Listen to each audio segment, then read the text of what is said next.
Bagaimana saudara menjelaskan pertanggungjawaban duty of care dan berikan contoh kasus di perseroan terbatas? Duty of care merupakan sebuah hukum atau peraturan yang dapat menjamin keamanan bagi perusahaan maupun karyawan di dalamnya. Adanya peraturan atau hukum ini bisa menjamin sebuah stabilitas dari perusahaan. Sebuah perusahaan besar sudah pasti memiliki kebijakan yang dapat memberikan rasa aman kepada karyawan maupun bisnisnya. Secara garis besar, hal ini bisa disebut dengan kebijakan perawatan. Dan sarana yang bisa digunakan oleh perusahaan untuk menetapkan kebijakan ini dalam bisnisnya adalah sebagai berikut.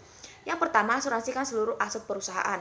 Kondisi alam seperti bencana maupun hal lain yang bisa membahayakan aset perusahaan menjadi pertimbangan utama dikeluarkannya duty of care.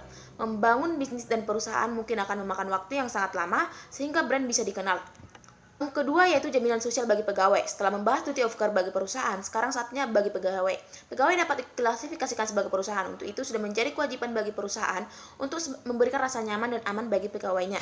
Beragam sanksi akan dikenakan pada perusahaan yang nekat tidak menerapkan duty of care. Sanksi ini bisa berupa material ataupun tidak menerima beberapa pelayanan publik. Mungkin jika didenda secara material, masih bisa ditutup kembali. Yang ketiga yaitu melangkah ke depan dengan lebih percaya diri. Menerapkan duty of care akan memberikan keleluasan bagi karyawan maupun perusahaan. Pergerakan dan progres dari perusahaan akan lebih lancar.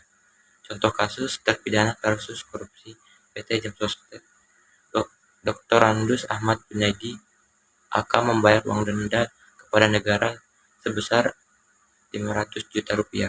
Terpidana Dr. Andus Ahmad Junaidi AK yang sebelumnya pada putusan Mahkamah Agung RI nomor 2740 K/P/2006 tanggal 6 Februari 2007 telah dinyatakan terbukti secara sah dan meyakinkan bersalah melakukan tindak pidana korupsi secara bersama-sama dan dihukum penjara selama 8 tahun serta menghukum terdakwa dengan hukuman denda sebesar 500 juta rupiah.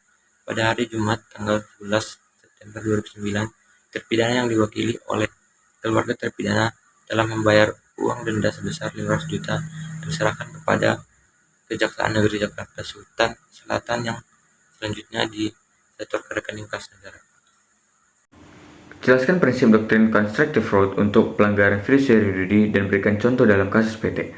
Perseroan terbatas sebagai suatu badan hukum dalam melakukan perbuatan hukumnya harus melalui pengurusnya. Karena tanpa ada pengurus, badan hukum itu tidak akan dapat berfungsi. Ketergantungan antara badan hukum dan pengurus menjadi sebab mengapa antara badan hukum dan pengurus lahir hubungan fidusia atau fiduciary duties.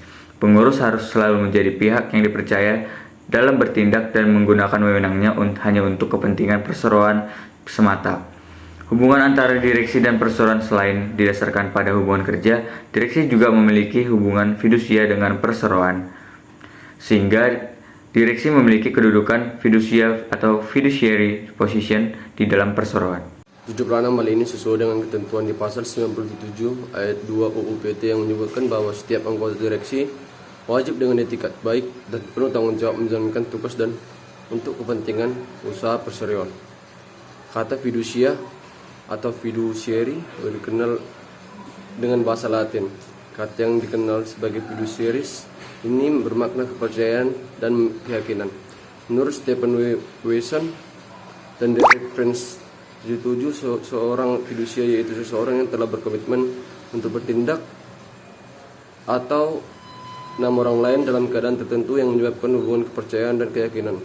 Seseorang yang setuju untuk berbuat atau untuk bertindak atas nama atau atas kepentingan orang lain dalam menjalankan kekuasaan atau kebijakan yang akan mempengaruhi kepentingan orang lain, tersebut baik dalam arti hukum maupun praktis. 3. Jelaskan perbuatan ultra vires, yakni melampaui batas kewenangan dan kapasitas atau beyond the authority perseroan. Dan berikan contoh kasus pada PT. Jawab. Prinsip hukum ultra vires menetapkan bahwa batas kewenangan bertindak dari badan hukum memberikan pengertian adalah bukan tindakan hukum itu tidak boleh dilakukan, tetapi tindakan hukum tersebut tidak dapat dilakukan. Hal tersebut memberikan makna sebuah tindakan hukum tidak dapat dilakukan apabila menyalahi atau melampaui batas maksud tujuan dan kegiatan perseroan. Hal itu merujuk penjelasan yang memberikan pengertian tentang tindakan ultra vires, yaitu tindakan direksi yang melampaui batas maksud tujuan dan kegiatan perseroan terbatas. Tujuan untuk mengetahui bentuk tanggung jawab direksi perseroan dalam tindakan ultravires demi melindungi perseroan dan pihak lainnya, serta bagaimana perlindungan hukumnya terdapat pihak lainnya. Secara implisit, Undang-Undang Perseroan Terbatas mengakui dan menerima doktrin ultravires. Pengakuan dan penerimaan ini terlihat dari adanya ketentuan-ketentuan yang berkaitan dengan maksud dan tujuan serta kegiatan usaha perseroan. Pengaturan ultravires menurut pasal 92 ayat 1 Undang-Undang Nomor 40 Tahun 2007 mengenai batas kewenangan direksi yang utama adalah maksud dan tujuan perseroan mempunyai dua segi.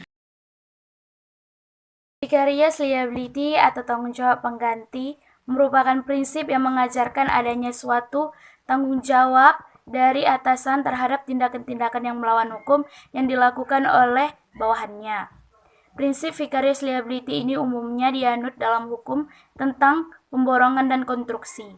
Dalam pasal 1613 KUHP Perdata disebutkan bahwa pihak pemborongan secara hukum harus bertanggung jawab terhadap tindakan-tindakan dari orang-orang yang dipekerjakan olehnya. Hanya saja, tidak ada informasi lebih lanjut mengenai keberlakuan prinsip vicarious liability ke dalam kontrak pemborongan. Namun begitu, jika mengacu pada asas-asas hukum yang berlaku secara universal, maka istilah tindakan orang lain tersebut harus merujuk pada tindakan seseorang yang dilakukan dalam rangka menjalankan tugas dari atasannya. Dalam konteks itu, seorang atasan dituntut untuk turut bertanggung jawab terhadap tindakan hukum yang dilakukan oleh bawahannya. Contoh kasus untuk vicarious liability sebagai berikut. X, seorang pemilik tempat menjual makanan dan minuman, telah melarang Y atau manajer rumah makan atau minum tersebut untuk mengizinkan untuk menyediakan pelacuran di tempat itu, tetapi Y telah melanggarnya.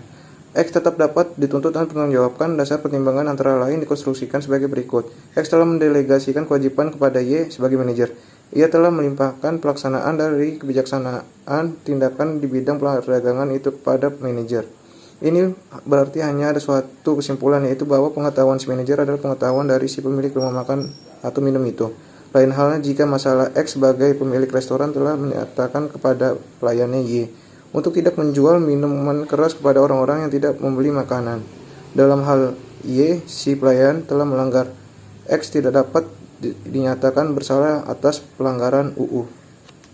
Jelaskan pengertian master plan dan structural plan dan Indonesia menganut yang mana dan berikan contoh yang ada. Master plan adalah sketsa tata ruang yang berisi tentang letak dan gambaran besar sebuah kawasan proyek infrastruktur yang akan dibangun. Bukan hanya itu, dalam master plan juga terlihat lokasi, fasilitas umum, dan sosial yang nantinya akan dapat digunakan bersama saat konstruksi sudah selesai dibuat. Pada umumnya, master plan adalah dokumen yang berbentuk kertas, lembaran, namun kini tak jarang ada yang membuat contoh master plan hanya dalam bentuk soft file dalam perangkat digital saja. Contoh master plan. Master plan adalah berkas yang berfungsi untuk memperjelas rencana pengembangan agar semakin jelas dan sistematis.